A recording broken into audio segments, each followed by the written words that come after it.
Hello everyone, দেখো এই প্রশ্নে কি বলেছে, কোন আয়নটির সর্ববহিস্থ কক্ষ ও তার ঠিক আগের কক্ষে ইলেকট্রন সংখ্যা কি থাকবে সমান। সব থেকে বাইরের কক্ষ এবং তার আগের কক্ষে ইলেকট্রন সংখ্যা কি থাকবে সমান, সেটা দেখতে বলেছে। প্রথমেই যদি আমি দেখি এমজি, দেখো এমজি প্রথমে দেখি, প্রথমে আছে এমজি। এমজি মানে হচ্ছে ম্যাগনেসিয়াম। ম্যাগনেসিয়ামের অ্যাটমিক নাম্বার বা পারমাণবিক ক্রমাঙ্ক কত? কত? 12, তাই না? তাহলে পরে এটা কিছু ইলেকট্রনিক কনফিগারেশন করি, তাহলে কত? 1s 2s 2p 3s এই পর্যন্ত আসবে, তাই না?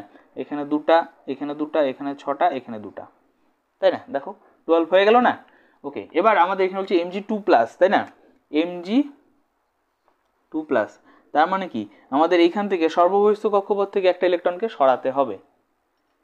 সরিয়ে দিলাম, সব থেকে বাইরের কক্ষ থেকে দুটো ইলেকট্রন সরাতে হবে, কারণ 2+ দুটো ইলেকট্রন নেই, তাই না? দুটো ইলেকট্রন সরিয়ে দিলাম। ওকে, তাহলে দেখো, তাহলে বলছে যে সর্ববহিস্থ যদি সরিয়ে দেওয়া হয়, মানে mg2+ বানানোর পরে সর্ববহিস্থ কক্ষ, তাহলে মানে কি এইটা হচ্ছে সর্ববহিস্থ কক্ষপথ হয়ে গেল, এবং তার ঠিক আগের কক্ষে, তার মানে এই কক্ষটা, এই কক্ষে সেম নাম্বার অফ ইলেকট্রন থাকবে।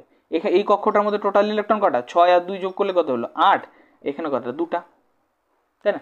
কক্ষ তো শুধুমাত্র আমরা বলি না এটাকে, এটাকে তো কক্ষ বলবো না, এই টোটালটাকে আমি কক্ষ বলবো, তাই তো? প্রিন্সিপাল কোয়ান্টাম নাম্বার যেখানে রয়েছে সেম, এই দুটোর ক্ষেত্রে প্রিন্সিপাল কোয়ান্টাম নাম্বার সেম, তাহলে এটাকে কি বলবো আমরা? কক্ষ। তাহলে এটার ক্ষেত্রে রয়েছে 8, এটার ক্ষেত্রে রয়েছে 2, তার মানে আমাদের মোটেও এটা অ্যান্সার নয়, কারণ এটার মধ্যে চেয়েছে যে সেম নাম্বার অফ ইলেকট্রন থাকবে, সমান সংখ্যক ইলেকট্রন থাকবে, তাই না? তাহলে এটা কিন্তু অ্যান্সার হচ্ছে না। এবার দেখো পরেরটা দেখি, অক্সিজেন O2-, তাই না? O2-, এটার ক্ষেত্রে দেখি। এটার ক্ষেত্রে প্রথমে তাহলে কি জানতে হবে? অক্সিজেনের পারমাণবিক ক্রমাঙ্ক। পারমাণবিক ক্রমাঙ্ক যদি বলি কত? 8। তাহলে যদি করি 1s 2s 2p, তাহলে কি দাঁড়াচ্ছে? 2 2 4, তাই না? এরকমটা হচ্ছে। এবার 2- বলেছে, তাই না? 2- বলেছে, তার মানে কি দুটো মাইনাস করা হয়েছে, তার মানে কি দুটো ইলেকট্রন আরো বেশি এসছে, তাই না? যতগুলো ছিল তার থেকেও বেশি এসছে, তার মানে কি আমাদের এখানে কি করতে হবে? 2- যদি যখন আমরা লিখবো, তার মানে দুটো ইলেকট্রন আরো ভরাতে হবে। দেখো পিতে তো 4টা আছে, থাকতে পারে কটা? থাকতে পারে কটা? 6টা। তাহলে এখানে আমি আরো দুটো হামেশাই দিতে পারি, তাহলে তাই তো? তাহলে এটা বুঝতে পেলে তো? এমনিতে কনফিগারেশন ছিল এটা, এবার যেহেতু 2- বলেছে, তাহলে দুটো যোগ করতে হবে, তাহলে এখানে আমাদের যোগ করতে হবে, কারণ এখানে তো আরো দেওয়া যেতেই পারে, তাই না? 6টা থাকতে পারে সব থেকে বেশি সংখ্যক থাকলে। তো ওকে, তাহলে এখানে দেখো এই কক্ষটার ইলেকট্রন কটা হলো এবার? 2 + 4 + 2 আবার কি 8, আর এটার মধ্যে কটা থাকছে তাহলে? এটার মধ্যে দুটা, তাহলে এটা কিন্তু অ্যান্সার হলো না, কারণ একটা এটার মধ্যে দুটা, এটার মধ্যে দুটো, বলছে সেম নাম্বার অফ ইলেকট্রন থাকতে হবে, তাই না? তাহলে কিন্তু এটাও অ্যান্সার হচ্ছে না আমাদের। ওকে, পরেরটা দেখি। দেখো F-, তাই তো? ফ্লুরিন, ফ্লুরিন-, ফ্লুরিনের পারমাণবিক ক্রমাঙ্ক কত? পারমাণবিক ক্রমাঙ্ক কত ফ্লুরিনের? হাইড্রোহিল লিথি বেরিবোরন কার্বন হাইড্রোক্সি ফ্লুরিন মানে 9, তাই না? ইলেকট্রনিক কনফিগারেশন করি, তাহলে কি হতে পারবে?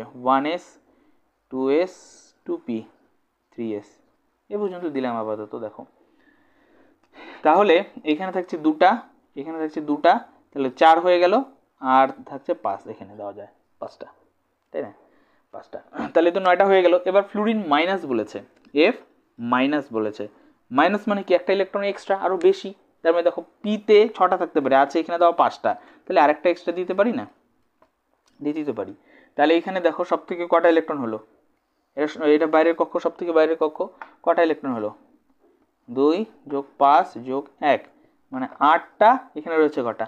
দুটা, তাই তো? তার মানে ঠিক আগের মতনই অবস্থা, যেই কারণে দুটো মানে সব থেকে বাইরের কক্ষ এবং তার আগের কক্ষে সেম নাম্বার অফ ইলেকট্রন এখানে পাচ্ছি না, তার মানে ফ্লুরিন মাইনাসও হবে না। ওকে, পরেরটা দেখি তো কি অবস্থা। পরেরটা কি রয়েছে? পরেরটা রয়েছে ক্যালসিয়াম, তাই না? ক্যালসিয়াম, ক্যালসিয়ামের অ্যাটমিক নাম্বার কত বা পারমাণবিক ক্রমাঙ্ক কত? না 20, তাই তো? তাই তো? তাহলে ইলেকট্রনিক কনফিগারেশন করি, 1s ক্যালসিয়াম, আচ্ছা 1s 2s 2p 3s 3p, তাই তো? এরকমটা হবে। আচ্ছা এবার চেক করি, 3p তারপরে 4s লিখি আমরা, ঠিক আছে? 3d লিখি, আসবে না দূর, যাই হোক লিখে রাখলাম। ওকে, দেখো তাহলে 20 আছে, তাহলে 2 দেই, এখানে 2, এখানে 6, এখানে 2, এখানে 6, এখানে 2, তাই না? 6 7 8 9 10, হ্যাঁ 6 7 8 9 10 মানে 20 হয়ে গেল ইলেকট্রনিক কনফিগারেশন করা। এবার Ca2+ বলেছে, তাই তো? 2+ মানে কি? দুটো ইলেকট্রন চলে গেছে, দুটো ইলেকট্রনকে সরিয়ে দিই, এই যে সরিয়ে দিলাম। তাহলে সব থেকে বাইরের কক্ষ হয়ে গেল কোনটা? এটা, তাই না? এই কক্ষে কটা ইলেকট্রন আছে? 2 যোগ 6 মানে 8টা। তার আগের কক্ষ কোনটা? তাহলে এটা। এখানে কটা ইলেকট্রন আছে? 2 যোগ 6, এখানে তার মানে 8টা। তাহলে দেখো এখানে কিন্তু সেম সংখ্যক ইলেকট্রন আছে, এটার মধ্যেও 8টা ইলেকট্রন, এটার মধ্যেও 8টা ইলেকট্রন, ঠিক আছে? তাহলে কি এখানে বলেছে যেটা আয়নটির সর্ববহিস্থ কক্ষ ও তার ঠিক আগের কক্ষ, সর্ববহিস্থ কক্ষ হতে একই 8টা, আর তার আগের কক্ষেও 8টা, একই সংখ্যক, মানে ঠিক আগের কক্ষে ইলেকট্রন সংখ্যা সমান হবে। আচ্ছা, তাহলে আমাদের উত্তর কিন্তু এটা হবে, Ca2+ কিন্তু আমাদের উত্তর হবে। এরকমভাবে কিন্তু সমাধান করতে হবে আর এইরকমভাবে উত্তরগুলোকে বের করতে হবে। ওকে ওকে।